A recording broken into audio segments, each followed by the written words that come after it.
ये दुर्वासा जी ये भी रुद्र अवतारों में माने जाते हैं।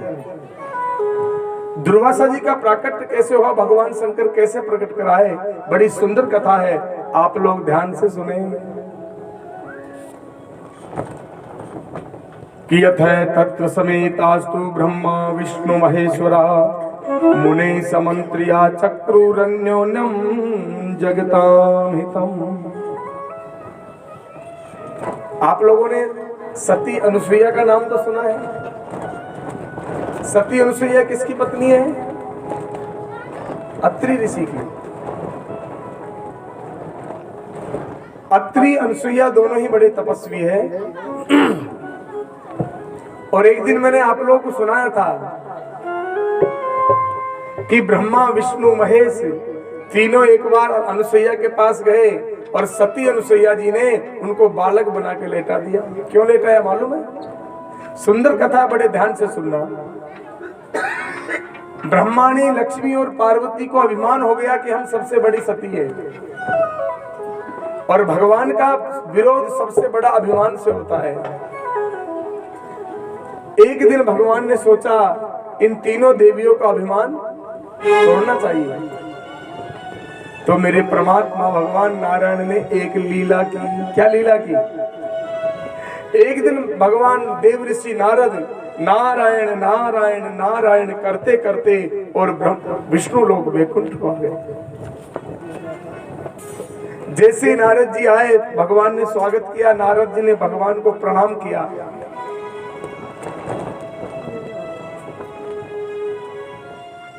आइए नारद जी विराजिए। अब थोड़ी देर तो चर्चा हुई, बातचीत हुई, और भगवान ने अपना पेट पकड़ लिया। चिल्लाने लगे, इधर उधर गिरने लगे। नारद जी ने कहा क्या हुआ प्रभु? भगवान कहने लगे पेट में बहुत जोर का दर्द हो रहा है। नारद जी ने पूछा तो कोई दवा वगैरह लो। कभी हुआ? पहली बार हुआ? नहीं नहीं, कभी कभी मेरे पेट में दर्द हो जाता है। तो क्या लेते हो उस समय? उस समय आप जो उपाय करते हो वो करो। भगवान ने कहा एक उपाय करता हूं। भगवान ने अपनी जेब में हाथ दिया और 4 चने निकाल दिए, लोहे के 4 चने।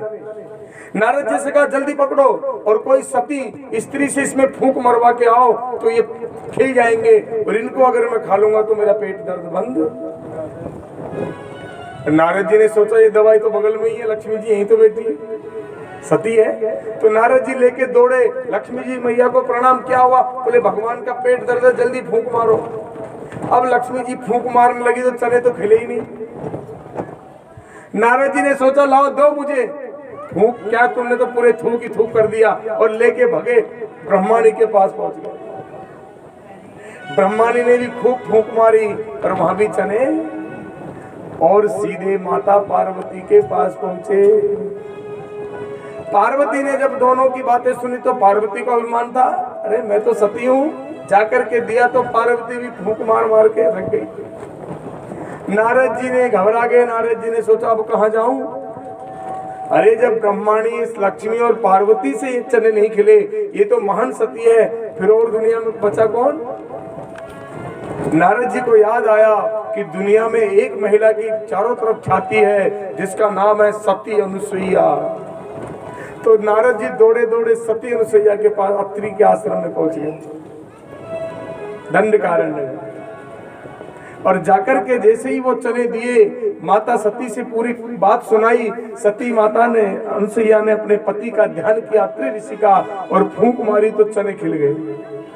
और जाकर के चने भगवान को दिए, भगवान ने खाए, भगवान का पेट दर्द बंद हो गया, पर नारद जी का पेट दर्द चालू हो गया। अरे भगवान तो लीला कर रहे थे, नाटक थे, पर नारद जी का सही में ही दुखने लग गया। क्यों? क्योंकि नारद जी का तो आफर आ गया।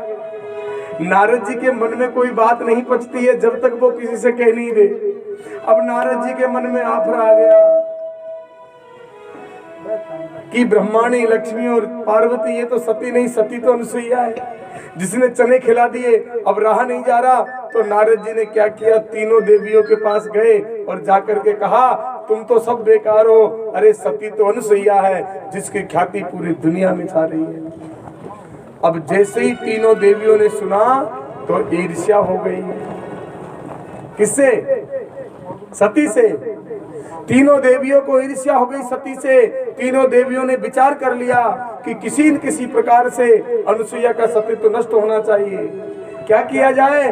तो एक दिन तीनों ने बात कर ली और जैसे ही तीनों देवता आए, तीनों देवियां नाराज होकर बैठी है। तीनों देवता मना रहे हैं, बात क्या है। तीनों ने एक शर्त रख दी कि जब तक सती अनुसुईया का सतीत्व भंग नहीं करोगे तब तक हम तुमसे नाराज चलेंगे। बहुत कहा मत भेजो हमको वहां, तुम नहीं जानती सती की महिमा, सती का महत्व कितना होता है।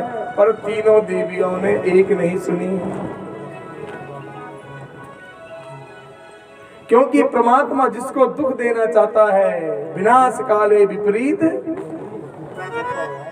कि जाको प्रभु दारुण दुख दे, जाको प्रभु दारुण दुख दे, जाको प्रभु दारुण दुख दे, जाको प्रभु दारुण दुख दे, ताकि मति पहले हर दे, ओ ताकि मति पहले हर दे, ओ ताकि मति पहले हर दे, ताकि मति पहले हर दे। जिसको परमात्मा दुख देना चाहता है उसकी मति का हरण पहले, विनाश काले विपरीत बुद्धि। तीनों देवियों ने नहीं मानी। अब देवता बेचारे क्या करें, मरता क्या नहीं करता। तीनों चल दिए, महात्मा बनकर पहुंच गए, अलग जगह दी, भोजन चाहिए, भूख लग रही है। सतियों ने कहा आइए भोजन करिए, बिठाइए, लगा दी पत्थर। लेकिन तीनों देवताओं ने सत तो लेना चाहते थे, तीनों ने कह दिया हम ऐसे भोजन नहीं करते हैं। तो कैसे करते हो? बोले हमको जो भोजन खिलाती है अगर वो वस्त्र उतार कर भोजन खिलाए तो करेंगे, नहीं तो हम भूखे ही चले जाएंगे। अब सती अनुसुईया धर्म संकट में फंस गई। अगर ये भूखे जाते हैं तो मेरा गृहस्थ धर्म नष्ट हो जाएगा, क्योंकि गृहस्थी के घर से अगर कोई ब्राह्मण साधु सन्यासी भिखारी अगर भूखा चले जाए तो उसका गृहस्थ धर्म होना ही बेकार है। समझ में आया? इसीलिए कभी भी कोई भी भिखारी, भूखा ब्राह्मण, गुरु, कोई भी संत आए तो उसको बिना भोजन के मत जाने दो, ये गृहस्थ का धर्म है। अगर मैं इनको भोजन नहीं खिलाती हूँ तो गृहस्थ धर्म नष्ट हो जाएगा, और अगर वस्त्र उतार के भोजन खिलाती हूँ तो मेरा पतिव्रत धर्म नष्ट हो जाएगा। लेकिन क्या किए, गृहस्थ धर्म बड़ा है। उसने अपने पति का आह्वान किया, पति का ध्यान किया, पति से आदेश लिया और क्या किया, मंत्र पढ़ा, और जैसे ही तीनों पे हाथ फेरा तो तीनों छोटे छोटे बालक बन गए, छोटे छोटे बच्चे।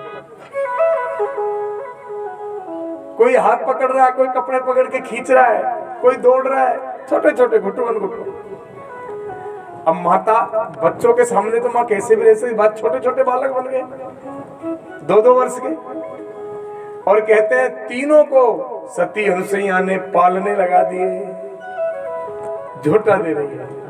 अरे देखो त्रिलोकी के नाथ ब्रह्मा विष्णु भोलेनाथ, तीनों चल दिए एक साथ की झूला झूले रे।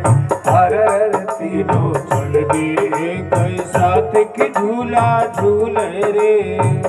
अरे देखो त्रिलोकी के नाथ ब्रह्मा विष्णु भोलेनाथ, तीनों चल दिए एक साथ की झूला झूले रे। अरे तीनों चल दिए एक साथ की झूला झूले रे।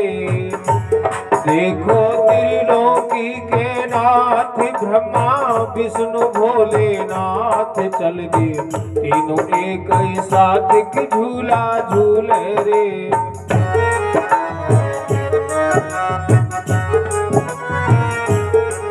अरे हो झूला झूले रे, सचाई रे झूला झूले रे। अरे हो झूला झूले रे, सचाई रे झूला झूले रे। देखो त्रिलोकी के नाथ ब्रह्मा विष्णु भोलेनाथ चल दी तीनों एक ही साथ की झूला झूले रे। हर तीनों चल लिए कई साथ झूला झूले रे। तीनों झूला झूल रहे हैं। अब तो खूब भोजन खिला रही है, खूब दूध पिला रही है सती अनुसुईया, और तीनों देवता बालक बन के पलने में लेटे हैं। अब बैकुंठ सुनसान, कैलाश पर्वत खाली, ब्रह्माणी परेशान। एक दिन नारद जी पहुंचे। नारद जी ने कहा, अरे अपने पतियों का भी कुछ ख्याल है? बोले महाराज भेजे तो हम नहीं थे, क्या करें? बोले करे क्या, वो तो बालक बन के झूला झूल रहे हैं। तो महाराज अब कैसे आएंगे? बोले तुम ही जाके लाओ। और तीनों देवियां भेष बदलकर पहुंच जाती है। तीनों देवियां भेष बदलकर पहुंच जाती है और जाकर के माता सती अनुसुईया के चरणों में गिर जाती है। क्षमा करो। इसको बोलते हैं पतिव्रता धर्म का पावर। कितना सतीत्व का कितना बड़ा है कि तीनों देवियां चरणों में गिर गई। तीनों देवता बालक बन के खेल रहे हैं। इसीलिए जो स्त्री पतिव्रत धर्म का पालन करती है, संसार में उससे बड़ा धर्म, उससे बड़ा तप और कोई हो नहीं सकता। तीनों देवियों ने जाकर प्रणाम किया, हमारा बालक लौटा दो। सती अनुसुईया ने कहा, ये तीनों खेल रहे, ले जाओ, ले लो अपना अपना। अब तीनों ने जाकर देखा तो एक जैसे बालक। अब तीनों घबरा गई। ब्रह्माणी सोच रही है, मैंने ब्रह्मा के चक्कर में विष्णु को उठा लिया तो गड़बड़ हो जाएगी। और लक्ष्मी सोच रही है, मैंने कहीं शंकर को उठा लिया तो गड़बड़ हो जाएगी। पार्वती सोच रही है, मैंने कहीं ब्रह्मा को उठा लिया तो। दोनों डर गई, तीनों वापिस आ गई। क्षमा करो माँ, हम नहीं उठा सकती, आप ही हमारे लौटाओ पति। जब बार बार क्षमा मांगी, सती अनुसुईया को दया आ गई और फिर हाथ फेरा तो तीनों देवता खड़े हुए। बालक थे ना, वो देव रूप में आ गए। आज तीनों देवियों ने सती की बड़ी महिमा की, पर तीनों देवताओं ने कहा, हे सती अनुसुईया, तुम्हारा तप धन्य है। हम आशीर्वाद देते हैं कि तुम्हारे गर्भ से हम तीनों प्राकट्य जन्म लेंगे। इसीलिए फिर तीनों देवता अत्रि और अनुसुईया के यहाँ पुत्र बनकर आए। भगवान विष्णु दत्तात्रेय के रूप में प्रकट हुए। बोलिए दत्तात्रेय भगवान की। और ब्रह्मा जी चंद्रमा के रूप में प्रकट हुए। और भगवान शंकर किस रूप में प्रकट हुए? दुर्वासा जी के रूप में। दुर्वासा जी की महिमा जितनी गाई जाए उतनी कम है। दुर्वासा जी बड़े क्रोधी ऋषि है। किसके पुत्र है ये? अत्रि अनुसुईया के पुत्र है दुर्वासा जी, और भगवान शंकर के अंश है। और ये एकादश रुद्रों में रुद्र अवतार कहलाते हैं। इनकी महिमा थोड़ी सी बखान कर दूं दुर्वासा जी की, बताऊं लीला। एक कथा तो आप सब लोग जानते होंगे दुर्वासा जी की, इसलिए उसको तो मैं क्या सुनाऊं और सुना देता हूं। एक कथा कौन सी? अम्बरीश जी वाली। जानते हो नहीं जानते हो? एक कथा तो भागवत में सुनी होगी कि अम्बरीश जी के यहाँ जाते हैं। वो एकादशी का व्रत था, पालना था, मारने को कृत्य प्रकट करते हैं। सुदर्शन भागता है, दुर्वासा जी दौड़ते हैं 1 वर्ष तक, और जब कहीं जगह नहीं मिलती तो वापस अम्बरीश के यहाँ जाते हैं। और आज भक्तों की महिमा का बखान दुर्वासा जी कर रहे हैं। दुर्वासा जी ने जिसकी भी परीक्षा ली, बहुत कठोर परीक्षा लेते हैं दुर्वासा जी।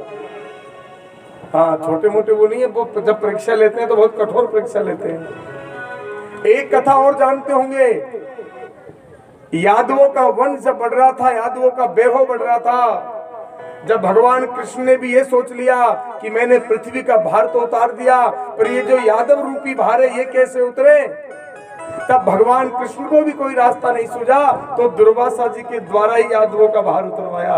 दुर्वासा जी ने तो श्राप दिया, मूसल नासकम। जब वो बालक मजाक करने लगे तो कह दिया, ना बालक होगा ना बालिका, इसके गर्भ से एक मूसल होगा जिससे यदुवंश समाप्त हो जाएगा। और वही हुआ। लेकिन एक लीला मैं आप लोगों को बता देता हूं, बड़ी सुंदर लीला है कि श्री कृष्ण नियमस्मामि परीक्षाम सचकार है, ताम शृणु तम मुनि श्रेष्ठ है, कथयामि कथाम चताम। एक बार दुर्वासा जी ने भगवान श्री कृष्ण की परीक्षा ले डाली। कैसे? एक बार दुर्वासा जी द्वारका पहुंच गए। द्वारका के बाहर जाके तपस्या करने लगे। भगवान श्री कृष्ण को मालूम चला दुर्वासा जी आए हैं, तो उनको भजा, आप आए तो हमारे नगर में आए, हमारा नगर पवित्र हो जाएगा। दुर्वासा जी ने कहा हम ऐसे प्रवेश नहीं करते, हम ऐसे प्रवेश नहीं करते हैं। तो कैसे करोगे? बोले सोने का रथ और उसमें राजा रानी दोनों जुट के लेके जाए बेल बन के, तब हम अंदर जाएंगे। तो भगवान कृष्ण सोने का रथ बना के ले गए और स्वयं कृष्ण रुक्मिणी दोनों रथ को